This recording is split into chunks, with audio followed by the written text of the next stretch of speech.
अरविंद केजरीवाल की अगली रणनीति क्या होने वाली है, इस पर चर्चा करने के लिए हम अपने वरिष्ठ पत्रकार हितेंद्र पवार जी से जुड़ रहे हैं।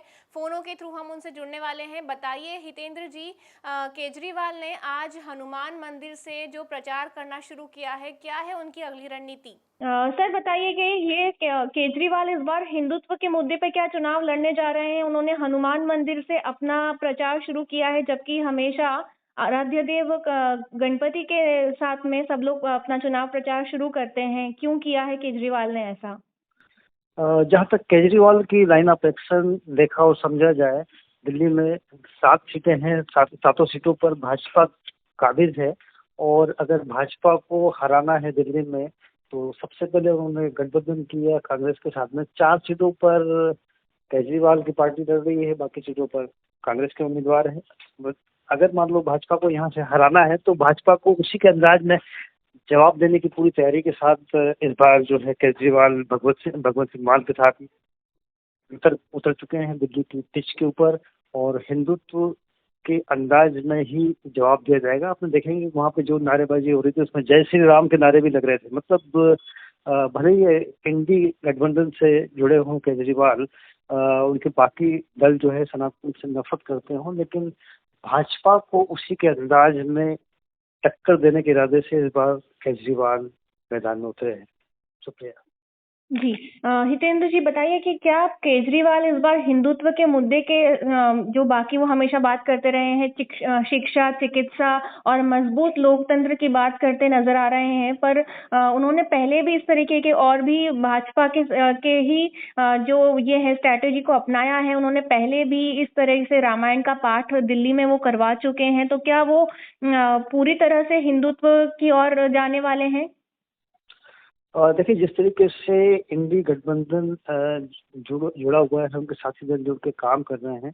और सनातन सनातन के विरोध में साउथ के जो नेता लोग विरोध करते आए हैं, उससे हटके एक लाइन पकड़ी है केजरीवाल ने। हालांकि कांग्रेस को ये लाइन ऑफ एक्शन कितना पसंद आएगा वो तो फिलहाल नहीं कह सकते, लेकिन कहते हैं ना कि सब चीज जायज है राजनीति में। तो उसी अंदाज में केजरीवाल मैदान में उतरे हैं। 50 दिन बाद जेल से रिहाई के बाद में ये पहला मौका है जब वो कैंपेनिंग के लिए मैदान में उतरे हैं। और निश्चित तौर पे भाजपा को उसी के अंदाज में जवाब देने की पूरी तैयारी के साथ इस बार केजरीवाल मैदान में हैं। ये जी। शुक्रिया। क्या आगे भी आज पहला ही दिन है उनकी जमानत का? अरविंद केजरीवाल अपने सारे समर्थकों के साथ में, जैसे कि मुख्यमंत्री भगवंत सिंह जो है पंजाब के मुख्यमंत्री, वो भी उनके साथ में आ गए हैं। ये दिल्ली और पंजाब दोनों ही चुनावों के लिए एक बड़ी रणनीति है। डेफिनेटली, हालांकि देर से ही सही, लेकिन 3 चरणों के चुनाव के बाद में जो मौका मिला है, कम से कम 30 ऐसी सीटें हैं जहां पे केजरीवाल की उपस्थिति समय कम है, तेजी से काम करना है। इस लिहाज से पंजाब के जो मुख्यमंत्री हैं वो भी आज रोड शो में नजर आएंगे और पूरी ताकत झोंकने की तैयारी के साथ में केजरीवाल मैदान में उतरे हैं। कम समय है बाकी के चरणों के चुनाव में सफलता दिलाने के लिहाज से। तो तैयारी तो इस तरीके की दिखती है कि केजरीवाल पूरे फॉर्म में हैं और कड़ी टक्कर देने के मूड में नजर आ रहे हैं। हितेंद्र जी, क्या ये दिल्ली की जो 60 सीटों पर भाजपा काबिज है, ये इसको देखते हुए केजरीवाल को हिंदुत्व का इशारा करना पड़ रहा है या हिंदुत्व की ओर जाना पड़ रहा है? क्या वो भाजपा से प्रभावित होकर ये कदम उठा रहे हैं?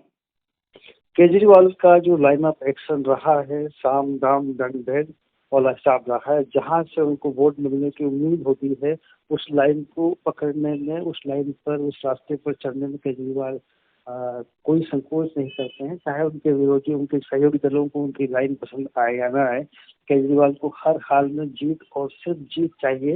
ये बड़े सुलझे हुए राजनेता माने जाते हैं और प्रशासनिक अधिकारी रह चुके हैं। इस लिहाज से उनका जो वर्किंग स्टाइल है बाकी लोगों से बिल्कुल अलग हटके है।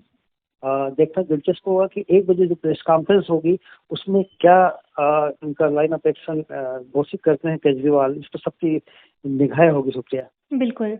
और ये जो प्रेस कॉन्फ्रेंस करने वाले हैं, इसमें उनकी रणनीति पता चलेगी और आज ही वो अपने आक्रामक रूप में वापस आते नजर आ रहे हैं। उन्होंने आज ही एक मेगा शो भी रखा है शाम को और जनता से वो सीधा संपर्क करने वाले हैं। इस बार देखते हैं वो केजरीवाल क्या-क्या मुद्दों पर चुनाव लड़ने वाले हैं दिल्ली का। शर्तों के साथ में केजरीवाल की जो है जो अंतरिम जमानत मंजूर हुई है 21 दिनों के चुनाव बाद। 1 तारीख को वापस 2 तारीख को वापस सरेंडर करना है उन्हें, केजरीवाल को। समय कम है, काम ज़्यादा है, लिहाजा जिम्मेदारी भी बड़ी है। 1 बजे जो प्रेस कॉन्फ्रेंस होंगे, काफ़ी हद तक उनका लाइन ऑफ एक्शन साफ हो पाएगा। हालांकि काफ़ी शर्तें लगाई है सुप्रीम कोर्ट ने उनको जमानत, अंतरिम जमानत देते वक्त।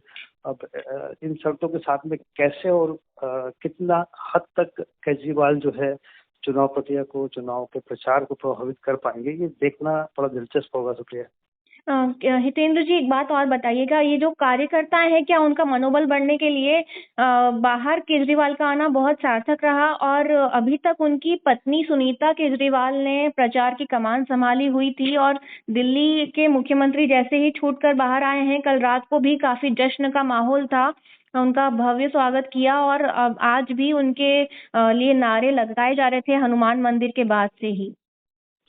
अब सेना का सेनापति ही अगर जेल में होगा तो कार्यकर्ताओं का मनोबल क्या होगा, कैसे उनका आगे बढ़ेंगे, ये तो दिक्कत आ रही थी। लेकिन संजय सिंह के जेल से जमानत पे छूटने के बाद थोड़ी हद तक दिल्ली में स्थिति संभली। उसके बाद सुनीता, उनकी जो पत्नी है सुनीता केजरीवाल, उन्होंने भी काफी हद तक स्थिति को संभालने की कोशिश की। और जिस तरीके से केजरीवाल की वापसी हुई है, निश्चित तौर पे उनके कार्यकर्ताओं का मनोबल बढ़ाने के लिए बहुत ही कारगर साबित होगा। एक उत्प्रेरक का काम करेगा केजरीवाल की वापसी। शुक्रिया। दिल्ली के मुख्यमंत्री अरविंद केजरीवाल अपनी अंतरिम जमानत मिलने के पहले दिन ही आक्रामक रूप में दिखाई दे रहे हैं। हनुमान मंदिर से दर्शन करने के बाद प्रेस कॉन्फ्रेंस अपने पार्टी कार्यालय से करने वाले हैं और एक मेगा शो भी करने जा रहे हैं। दिल्ली के मुख्यमंत्री अरविंद केजरीवाल के साथ में उनके समर्थक पंजाब मुख्यमंत्री भगवंत मान भी उनके साथ आ चुके हैं।